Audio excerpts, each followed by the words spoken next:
Hey guys, welcome to the AEW review show. Jeff Johnson will be here in just a moment to give you your full recap and review from last night's show that took place on June 17th, 2020. So we're going to get it all started with Jeff right after this. The Possum Cast is a podcast that dives into the world of starting out in stand-up comedy. Every Tuesday, Nick, Rob, and Jay talk about the open mic scene, how they're going to break into the comedy world, and showcase how they are completely unable to stay on topic. If you've ever wondered what it's like to sit at the table with a bunch of comics, then this is the show for you. Again, the show is called Possum Cast, P-O-S-O-M Cast, and it's available on Spotify, Apple Podcasts, and YouTube. This is a really good show, guys. Check out the Possum Cast today.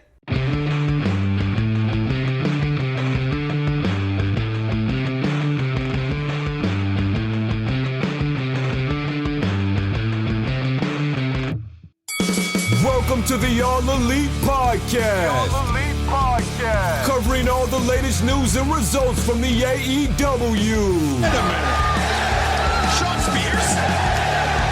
Oh my God!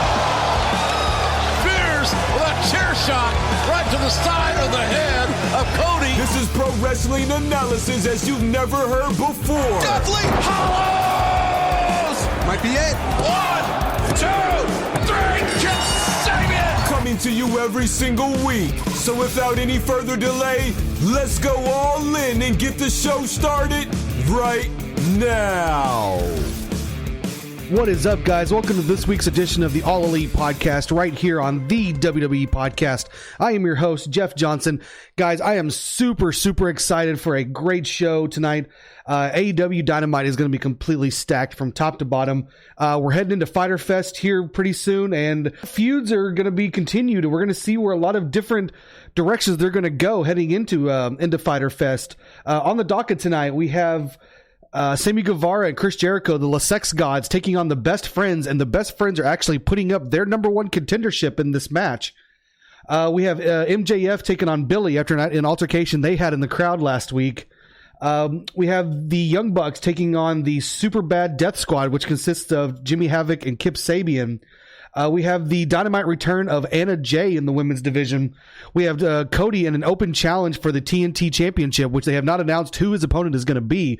So I'm thinking it's going to be kind of interesting. There's a couple names floating in my head. I'm not going to throw any out there right now, but I'm looking forward to them, and that should be really good. And and what I think is going to be the main event of the night for the AEW Tag Team Championships, we have the champions Kenny Omega and Hangman Page taking on the Natural Nightmares, consisting of QT Marshall and Dustin Rhodes.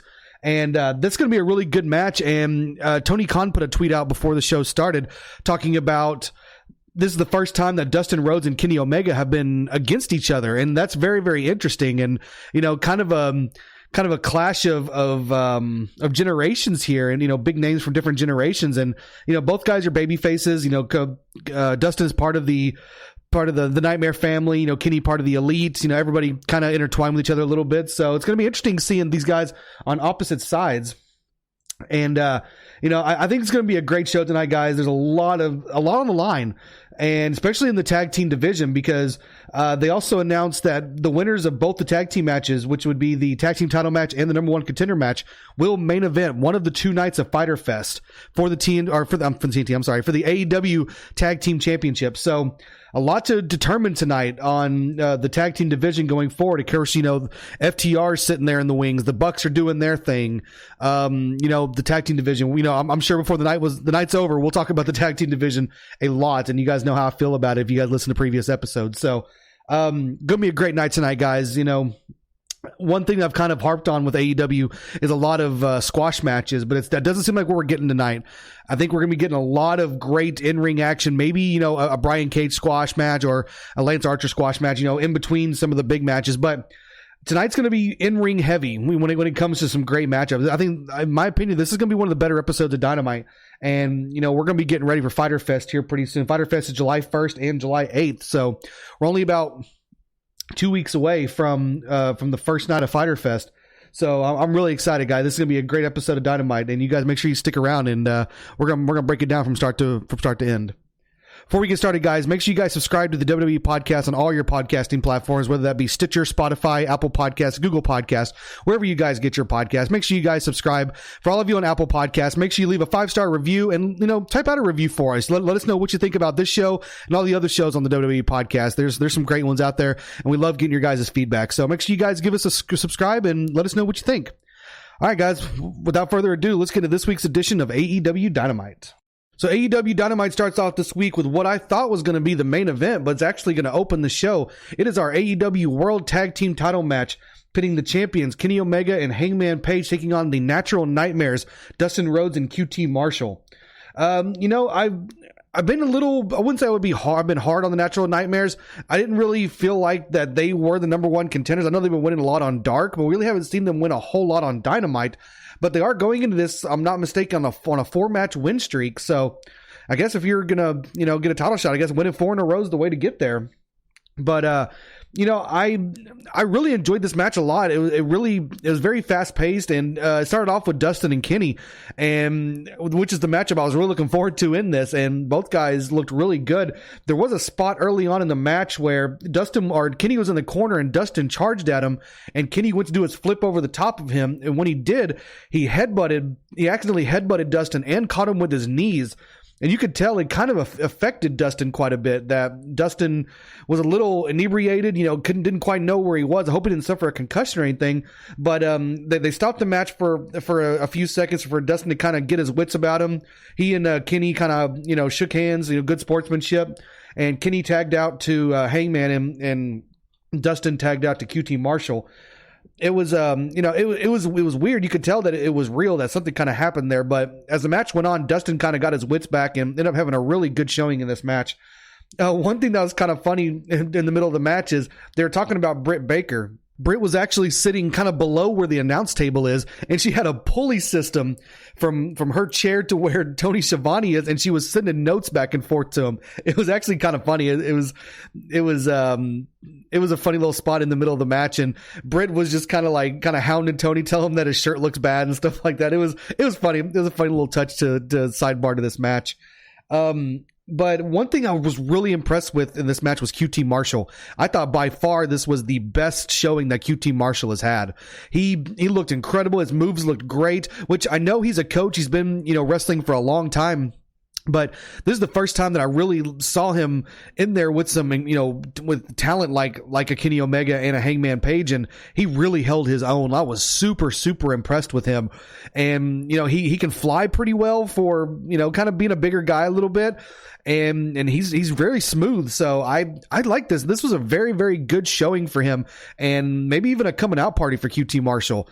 Toward the end of the match, everything really picked up pace even more than it was. And there was a great sequence toward the end with everybody kind of hitting their finishers and some near falls. And, QT Marshall ended up hitting his dive over the top after Dustin did his flipping senton off the apron. And right before this happened, actually, Allie came out. Allie didn't join them when the match started because they were saying that Brandy didn't want her out there because she was kind of a distraction. But Allie did end up coming out. She wasn't really a distraction per se, but she came out to kind of cheer QT on. Nothing, she didn't really cost them or anything like that. But QT ended up missing a moonsault, and right after this is when the champions hit the last call for the victory. So Kenny Omega and Hangman Page are still your AEW World Tag Team Champions heading into Fyter Fest. This was a really good match, guys. I like this a lot. It was a great hot opener, fast-paced. I thought everybody looked good. But in my opinion, I think QT Marshall really stood out in this match, and he was kind of the shining star in it. I hope this is kind of the start of something for him that he, everybody kind of took notice, which I know everybody in the back, from what I've heard, really likes him, and they really enjoy, him being around and everything he does for training guys and kind of being a team player. But I would like to see more QT Marshall at this point. I was that impressed with him. But the big thing coming out of here is that still your tag team champions, Hangman Page and Kenny Omega, and they will face the winners of our main event, which is going to be the Sex Gods, Chris Jericho and Sammy Guevara, taking on the Best Friends. So we'll see where they're going with this. That main event, I have no clue who's going to win it. I wish I had any kind of information on it, but I don't. I can see either team winning this match. So, we'll cover that match when we get to it, but it's going to be a great main event. So up next, we get a video package highlighting women's competitor Anna Jay. We've seen Anna Jay a couple times on Dynamite and on Dark, and she hasn't had a lot of success in her couple of her matches that she's had, but she's had some really good showings, and I've been very impressed with her. And it looks like they're going to start putting a little bit of steam behind her. This is a really good video package that really highlighted some of the good stuff she's done. She comes out and gets a good entrance, and she has a great look, and she gets in the ring, and then all of a sudden things take a very, very weird turn. The camera kind of starts, it's kind of hard to explain, but it changes, becomes kind of fuzzy, and the colors are distorted, and we get the entrance of a female named Abaddon. Abaddon comes out, and she's got like two different color contacts in. She is kind of creepy, she crawls out on her stomach all the way to the ring, and she just has this very dark, I know I keep saying creepy, but that's what it is. It's this creepy aura about her. And the match starts, and this goes very, very quickly, and it is a win for Abaddon. Abaddon with a very impressive, quick showing in her Dynamite debut over Anna Jay, who they just spent some time hyping up. So this is different. This is definitely different than anything that you normally see in pro wrestling, because normally the superstar that gets the treatment of the video package and the build up, they come out and they have a really good showing. But this is the exact opposite. It was cool and it was different, and it's I like it, because you want to do things that are kind of off the wall, off the cuffs than what you usually see, and that's what we got here. But after the match was over, we hear the music of the Dark Order start up, and the entire Dark Order comes out. And first, Evil Uno and Stu Grayson walk over to the barricade where Colt Cabana's standing, and they hand him some papers. And it looks like it's a contract of some sort. Colt doesn't sign it, but he just has this look on his face that he's kind of torn on what he wants to do, and really didn't give a whole lot of reaction. Like, he's seriously thinking about joining the Dark Order, it seems like. But as this happens, the rest of the Dark Order gets in the ring with Anna Jay. They help her out of the ring, and Mr. Brody Lee, extends his hand to Anna Jay and helps her out of the ring. And Anna Jay and the entire Dark Order walk through the tunnel together. So it looks like the Dark Order is going to be gaining a female companion here, and I've never really put together the fact that they could have a female in there, but I guess obviously they could. It's just always been talked about the male competitors joining because strength and power, stuff like that. But hey, adding a female or two to this group is great. It's a great idea. I like it a lot, and Anna Jay's got a lot of potential. So I like this. I thought this was a great move. It was different. This whole segment was different, and it has my attention. The Dark Order, they've been doing some things here and there lately, but they really hadn't made any big moves until starting really last week with Colt Cabana, and now with Anna Jay.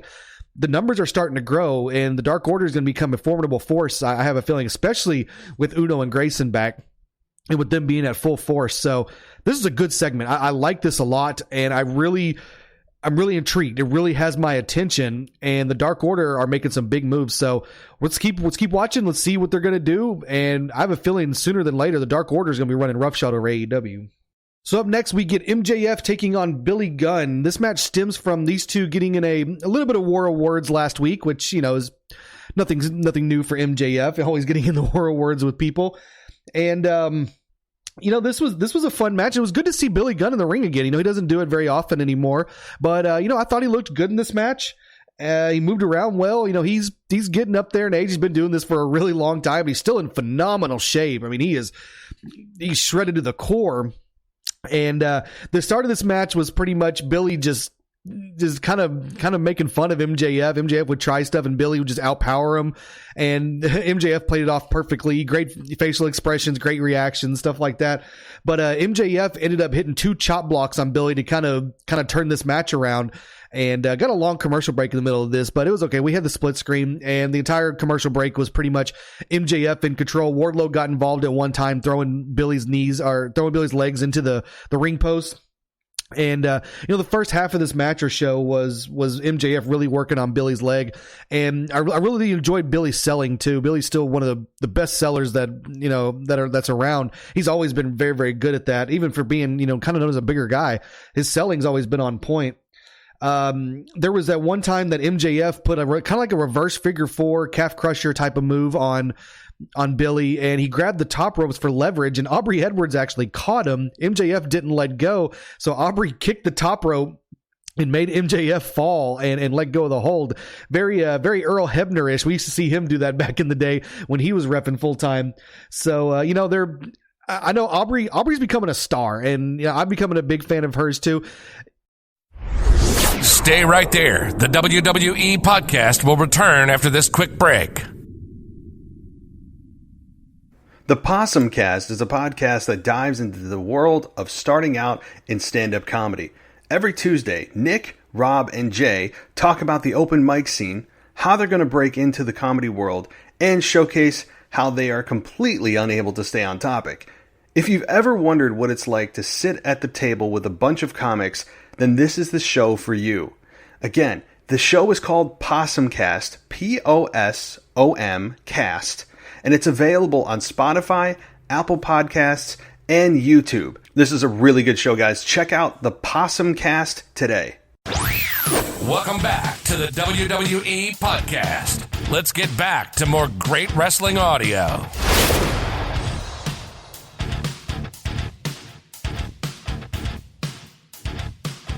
In a lot of other organizations, I'm not going to name any. You guys probably know which one I'm talking about, but you don't see the referees get acknowledged very often. They're kind of there. And, I'm a big fan of referees. I think referees are very, very important in matches. I've always thought that. I know their job is to kind of not be seen for the most part and to keep the match going. But every once in a while, I think it's cool to have a referee kind of have a showing, and I think it can add to stories and add to matches. And we've seen Aubrey have a history with Chris Jericho. They go back and forth a lot and stuff like that. And actually, Aubrey's on Chris Jericho's podcast this week, so if you guys don't get a chance, make sure you guys listen to that. It's really good. But Aubrey gets involved and kind of turns the tide for Billy a little bit. And toward the end of the match, Billy's on the outside and Wardlow Billy goes for the Famouser and hits it on MJF, and before he can go for the pin, Wardlow jumps on the apron, distracts Billy, and tosses the ring, the Dynamite diamond ring to MJF, and they have a little scuffle talking about Billy and Wardlow on the outside. Billy gets back in the ring, MJF clocks him with the ring and gets the pinfall for the victory. So MJF still yet to be pinned or submitted in AEW.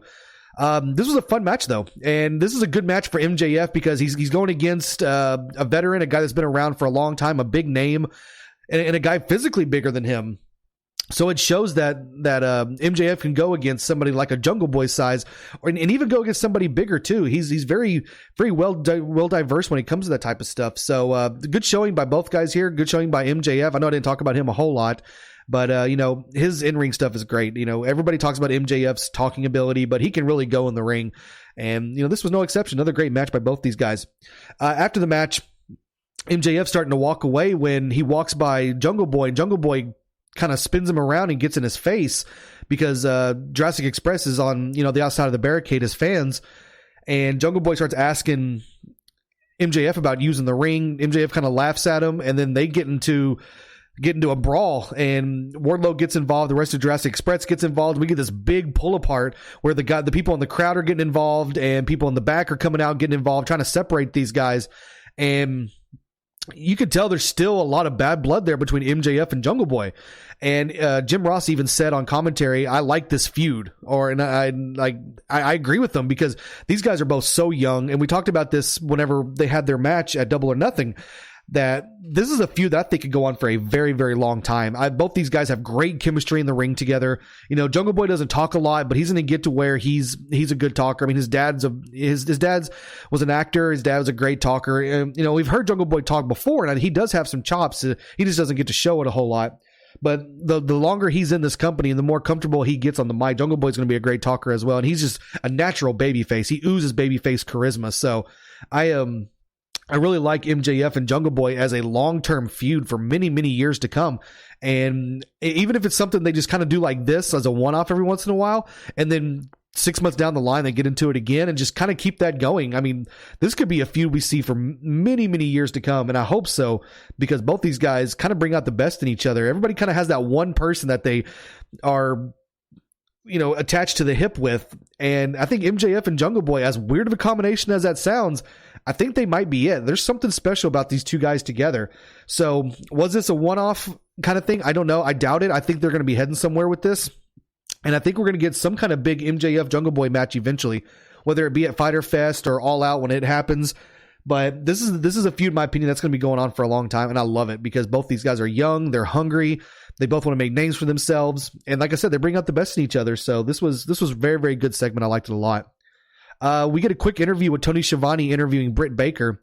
And before he even talks to Britt, he announces that Hikaru Shida will defend the AEW women's title against Penelope Ford at Fyter Fest, which Ford's got a couple of big wins under her belt over the last couple of weeks. Nyla Rose was the number one contender, but I guess Penelope Ford jumped her, and Penelope Ford's getting the shot now. So that'd be a fun match. It's different. Penelope Ford, she's really good. She does have a couple moments where I hate using, I was gonna say the B word, but not that B word you guys are thinking. She does have a couple botches every once in a while, but I think she's a great athlete. She is a very, very good wrestler, and she's impressed me with a lot of things. So I think it's going to be fine. I think, she's really good. Don't get me wrong, guys. I like Penelope Ford a lot. And I think her and Sheeta are going to have a really, really good match together. I think they're going to have a real good dynamic, and it'll be a fun match. But of course, Britt is still in her role model role, and she was mad at Tony for not acknowledging her, not talking about her, because Tony went straight to the big announcement for Fyter Fest for the women's title. So Britt told Tony that they're on a friendship break and they're not going to talk anymore. And Britt told her assistant to drive away. Well, the camera pans to the front of the car, or the front of the vehicle, and it's actually Big Swole sitting there, which Big Swole and Britt have been kind of getting into it the last couple of weeks. And Big Swole yells out, where to, doctor? And Britt realizes that it's Big Swole, and she starts freaking out. And Big Swole drives off, and there's like a camera in like a dashboard camera kind of showing Big Swole, and she's just laughing, talking all kinds of trash of Britt, and Britt's in the back just all freaking out. It was pretty funny. It was a pretty funny segment. I liked it. So I guess they're going to keep this feud going between these two until Britt gets back. And I like it because, like I said last week, I think this feud for these two will work out for both of them because, Big Swole's trying to make a name for herself. Britt is, in my opinion, still the face of the women's division, especially since her heel turn. She's a big part of the show. So it's going to help out Big Swole a lot. I think they'll have some good matches together, especially if Big Swole can win that feud. It could really kind of put her over the top because she's right there, in my opinion. She's real close to breaking out. She's done a great job of making her name for herself. She has segments on BTE, so she's getting to be known on that too. So I like it. I like where they're going with these two. Of course, it is going to be a bit before Britt's back, but I think, if I'm not mistaken, she's about halfway there. They said 8 weeks. It's been, 3 or 4? I think 4 since her injury. So Britt's getting there, and hopefully she'll be back very soon. And, they did say that, or she did say in an interview, she'll be back by All Out. So I'm guessing that's where they're going to go, and they'll have plenty of time to build it up before All Out too. So that'll be a fun feud when it happens. Or a fun match, I should say, when it happens. Up next, we get our TNT Championship match pitting Cody Rhodes against a mystery opponent. Cody comes out to cut a promo and reveals that his opponent, or Arn Anderson actually reveals that his opponent is going to be the inaugural NWA World Television Champion, Ricky Starks. Ricky Starks debuted back in 2012 in NWA, became his their inaugural television champion, and had a great run there. I've heard a couple of things about this guy, and I've heard some good things about him. His name's been floating around a little bit over the last few weeks. He is a free agent from NWA. They did like a kind of a highlight video of him before he came out, and he said that he is the hottest free agent in all of wrestling. That's kind of a term that's used quite a bit. And Ricky Starks comes out and has this TNT Championship match with Cody. Cody had said in a previous promo that anybody, people that aren't in AEW can get a shot at this as well. And this is the first time we've seen somebody not a part of the AEW roster officially get a shot at the TNT Championship. So this was a really fun match. Ricky Starks was very, very impressive. Like I said, I've heard good things about him. This is the first time I've actually seen him wrestle, though, to be completely honest with you. And he's very good, very fast, very fluid. He and Cody worked very, very well together. Early on, Cody actually took a pretty nasty bump And obviously, you could tell it was a planned spot. It wasn't a botch or anything. But and Cody pretty much went ribs first, full momentum into the second and bottom rope, and it was kind of a scary looking spot. But Cody was fine. He took the bump well. But it was definitely a tide turner for this match.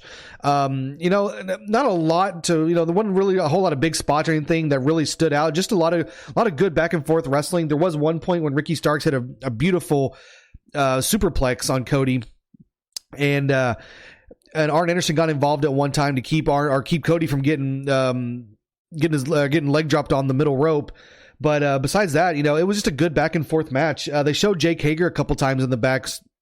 Watching the match from a television screen, because as we know, Jake Hager gets a TNT title shot at Fyter Fest as of right now against Cody. Cody is defending this title every single week, so anything can happen between now and Fyter Fest. But in the end, Cody hits the crossroads and Cody gets the victory here. But great showing here by both guys, but especially Ricky Starks making his debut. I guess you can call it a debut. He's not officially part of AEW yet, as far as I know.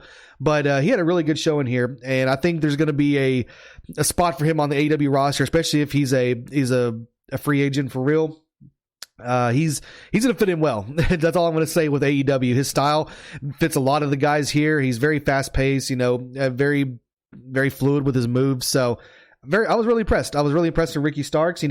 First impressions go a long way, especially in pro wrestling, and I thought he had a good one. So congratulations to Ricky Starks, for his debut. But congratulations also to Cody, still your TNT television champion. So next up, we get a big tag team match pitting the Super Bad Death Squad, consisting of Kip Sabian and Jimmy Havoc taking on the Young Bucks. And as in most Young Bucks matches, there was a lot that went on in this one. We haven't seen the Young Bucks a whole lot in the ring in the last couple of months. I think this is their second match back, if I'm not mistaken, actually in the ring. But man, these guys have not missed a beat. They are still, I know they say it over and over again, they make it known, the announcers make it known, but they really are one of the best, if not the best tag team in professional wrestling, in my opinion. Just everything they do, they work as one mind. I think Jim Ross said something like that during the match. And they're so fluid. They do so many things well. Their tag team, double team moves are just on point. The timing is great. These guys are so much fun to watch.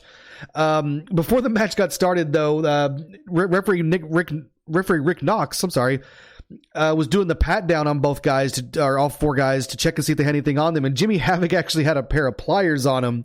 So it's kind of a little funny thing to happen at the beginning of the match. Very Jimmy Havoc of him, and he's crazy, and he plays the crazy gimmick very well. And it was funny. It was a funny way to start the match. But the Young Bucks started the match on fire, just hitting move after move, all double team moves. And it was when the Butcher and the Blade got involved that the match kind of turned around. The Butcher and the Blade were actually in the crowd having words with the Bucks. They showed up, actually got on the apron to cause a distraction. And that's when Havoc and Sabian kind of took the match over. There was a point not long after this where the referee's back was turned because the Butcher and the Blade were on the apron again, and Jimmy Havoc ended up hitting Matt in the back with a wet floor sign. I don't know where he got this sign from. I hadn't seen it the entire show so far, but he pulled it out. I guess it was under the ring or something, but he pulled it out and hit Matt with it. It actually wasn't the only time we saw this sign during this match. The Butcher and the Blade tried to get involved a third time, and when they did, FTR actually came out to even the sides. So we've seen these four tag teams around in the ring at the same time quite a bit lately, and we saw it again. FTR showed up to kind of even the sides to keep the Butcher and the Blade at bay. Before we get toward the end of the match, I want to talk about Nick Jackson real quick. Nick's been out for a while. He hasn't had a whole lot of in-ring work, but he got a hot tag in this match, and he was absolutely on fire with this, no pun intended, because the hot tags that Nick Jackson does are some of the best in the business. I watch a lot of wrestling, a lot of organizations, but when he gets that hot tag, there's not a whole lot better. I'm serious, guys. I mean, he's hitting spin kicks to the face. He's doing top rope planches on the guys, backflips, whatever. But he just makes it look so easy, makes it look effortless. And it's really, really fun to watch. And I mean, I could sit here all day and just talk about how good Nick Jackson's hot tags are. But I mean, next time you guys watch, if you guys haven't ever noticed it and just kind of sat down and broke down his hot tags, they're great. I mean, and it really adds a different dynamic to the matches and really takes it to that next level. Getting towards the end of the match, Matt ended up getting hit with a double stomp by Kip Sabian after Nick got distracted by FTR and the Butcher and the Blade having words on the outside. And Sabian hit this double stomp on Matt, and they were playing off Matt's rib injury this entire time. The Possum Cast is a podcast that dives into the world of starting out in stand-up comedy. Every Tuesday, Nick, Rob, and Jay talk about the open mic scene, how they're going to break into the comedy world, and showcase how they are completely unable to stay on topic. If you've ever wondered what it's like to sit at the table with a bunch of comics, then this is the show for you. Again, the show is called Possum Cast, P-O-S-O-M Cast, and it's available on Spotify, Apple Podcasts, and YouTube. This is a really good show, guys. Check out the Possum Cast today. Welcome back to the WWE Podcast. Let's get back to more great wrestling audio.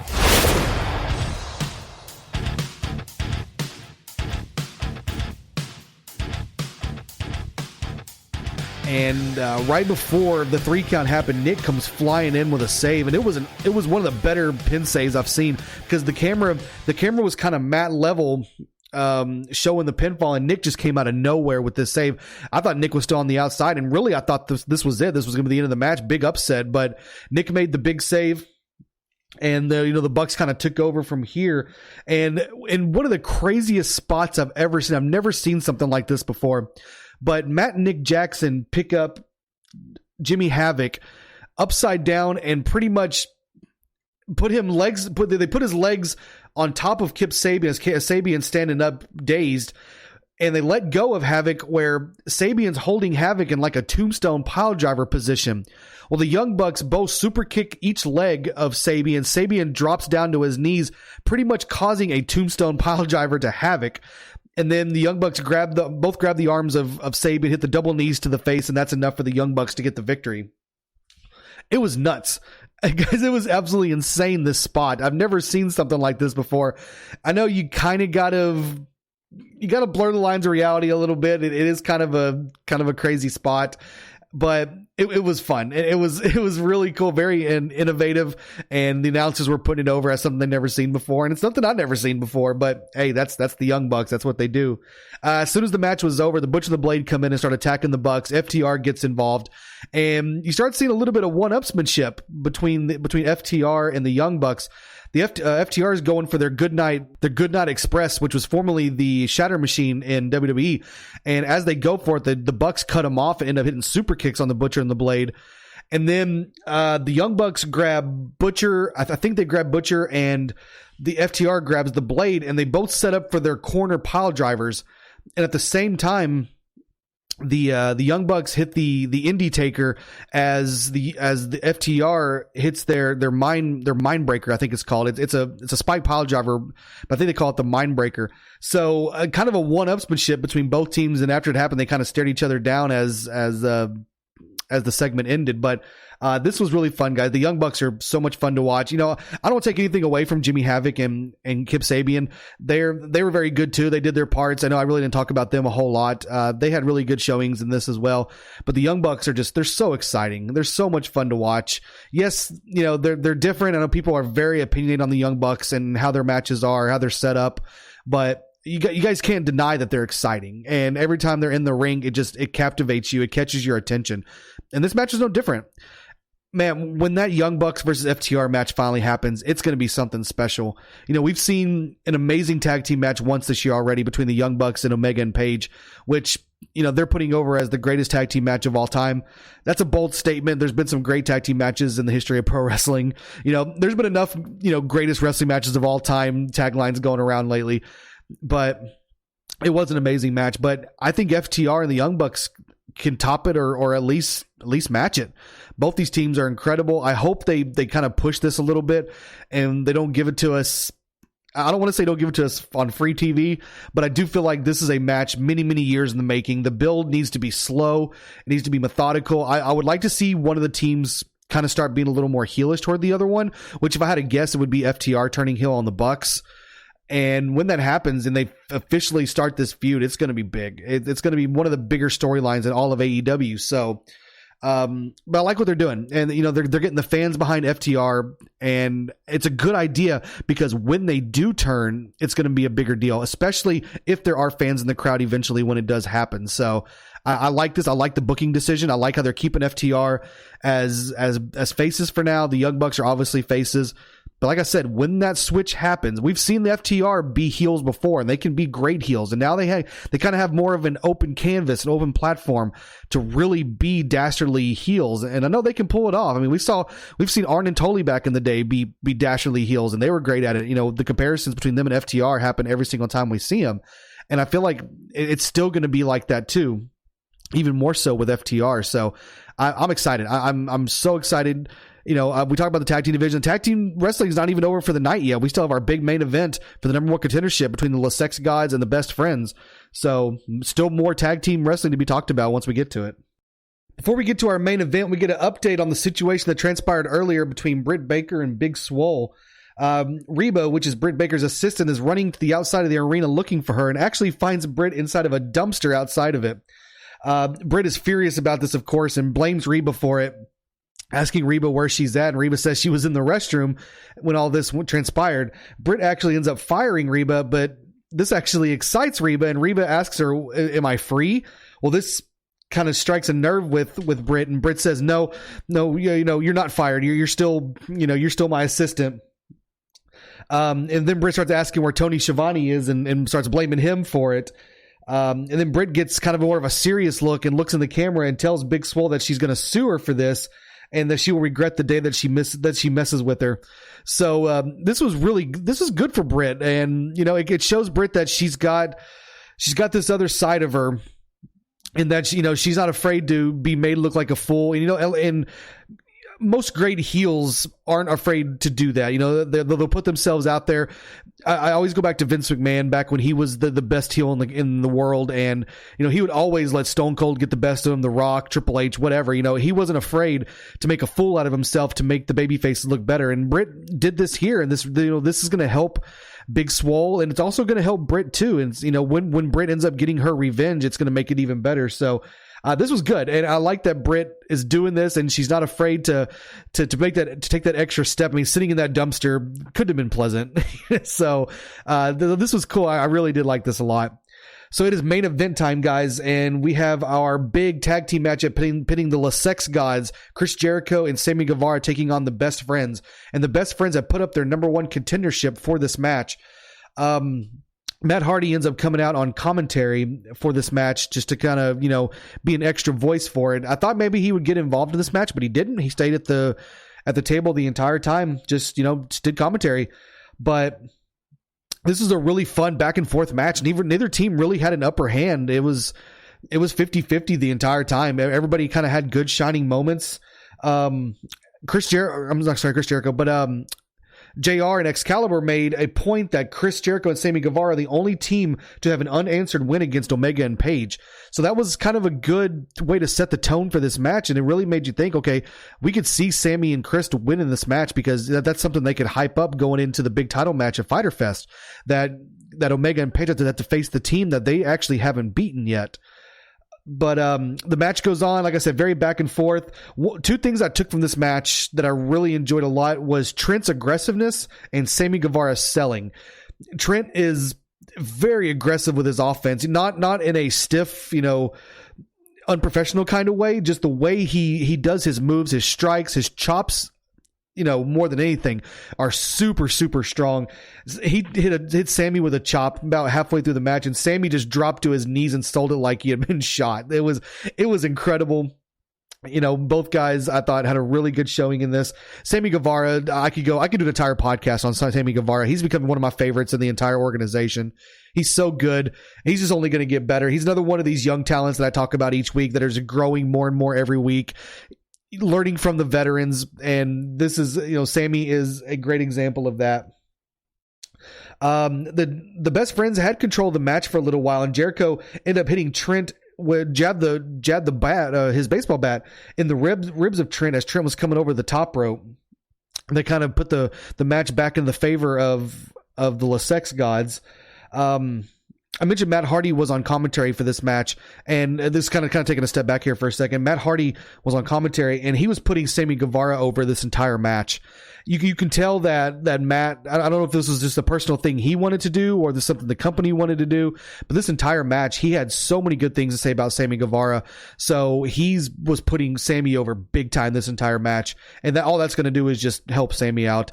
He talked about how he went to Sammy last week and told him that if he wants to become the top star, become a top star, he's got to get away from Chris Jericho. And they kind of kept planting that seed even more during this. And they actually announced that Matt Hardy will be facing Sammy Guevara next week. And Matt said that Sammy can pick his persona for that match. So that'll be kind of fun. It'll be a nice little addition to their one-on-one match. But the end of the match is where everything kind of went down, and this was a great ending sequence to this. Sammy Guevara was in the ring with Trent, and Sammy went to hit the ropes, and the cameraman accidentally grabbed Sammy's foot, and they played it that, Sammy got kind of tangled up with the cameraman, but the way they shot it, you could tell the cameraman grabbed his foot. Trent ended up hitting his piledriver finisher on Sammy to get the victory for the Best Friends. So we now know official for Fyter Fest as one of the main events will be Omega and Page taking on the Best Friends. And I'm really happy they're keeping this match because the Best Friends have done such good work, especially during this pandemic. They've been one of the main tag teams that the company can rely on, and they definitely deserve this opportunity. I think that Omega and Page are going to retain. I might change my mind by the time Fyter Fest gets here. Next week, we'll know exactly what the full Fyter Fest card is, and I'll give my predictions for all the matches. As of right now, I'm going to go with Sammy and, with Omega and Page to retain. But it's going to be a great match and definitely one of the great main events on the 2 nights for Fyter Fest. After the match, Jericho's in the ring by himself, and the cameraman standing on the ramp. He takes off his hood and his mask, and it ends up being Orange Cassidy. Cassidy gets in the ring and faces off with Jericho, and we see an aggressive side of Orange Cassidy we've never seen before. He takes down Jericho multiple times, landing ground and pound on him, just laying heavy fists. Jericho ends up fighting him off, and when Jericho charges, Cassidy hits a huge Superman punch right on the button and knocks Jericho to the floor and pretty much knocks him out for the most part. This is a great moment for Orange Cassidy. And the announcer said that Tony Khan got in their ear just then and announced that at Fyter Fest it will be Sammy. I keep saying Sammy. I'm sorry. I'm hyped up on Sammy Guevara. I was so impressed with him. I'm such a big fan at this point. But Orange Cassidy will take on Chris Jericho officially at Fyter Fest. It's a match that I've been talking about for a few weeks now. I figured they were heading that way. I didn't think they were going to wait until All Out. They needed to do this match now, and that's going to be a big one. I don't have a pick yet. I don't want to go out on a limb, but I'll let you guys know next week exactly which way I'm going to go with this. But that is going to be one of the bigger matchups on Fyter Fest because Orange Cassidy is arguably one of the hottest wrestlers in the company. His gimmick is completely over, and Chris Jericho is Chris Jericho. He's the GOAT. So that will be an awesome matchup. And the show ended with Orange Cassidy and the Best Friends hugging in the middle of the ring. So great moment to end the show. Like I said, I'm very happy that the Best Friends are still the number one contenders. I think they earned it. They've put the hard work in. They've been reliable. And them against Omega and Page is going to be an incredible matchup. I think it's going to be a show stealer. It definitely has that possibility. But with that being said, guys, I thought this was a great addition to Dynamite. Great in-ring action. We were talking about it before the show started, and it lived up to it. I thought every match was great, had a purpose. It was fun. Just a fun in-ring edition of Dynamite. Even the outer ring stuff, the stuff with Britt Baker, I thought was really good. But this edition for sure was definitely in-ring heavy, and I thought Dynamite delivered. A great show from everybody involved in it. All right, guys, that's going to be it for me. I hope you guys enjoyed the podcast. Before we go, one more time, make sure you guys subscribe to the WWE Podcast on all your podcasting platforms, Stitcher, Spotify, Apple Podcasts, Google Podcasts, wherever you guys get your podcasts. Make sure you guys subscribe. Leave us a 5-star review on Apple Podcasts. Let us know what you think about all the shows on the channel. And until next week, guys, hope you guys have a great one, and I will see you then. Thanks for listening to the WWE Podcast. Don't forget to subscribe on your favorite podcast app so you don't miss a show, or head to WWEpodcast.com. And for all of these shows ad-free, head over to patreon.com/WWE Podcast. Until then, We'll see you next time.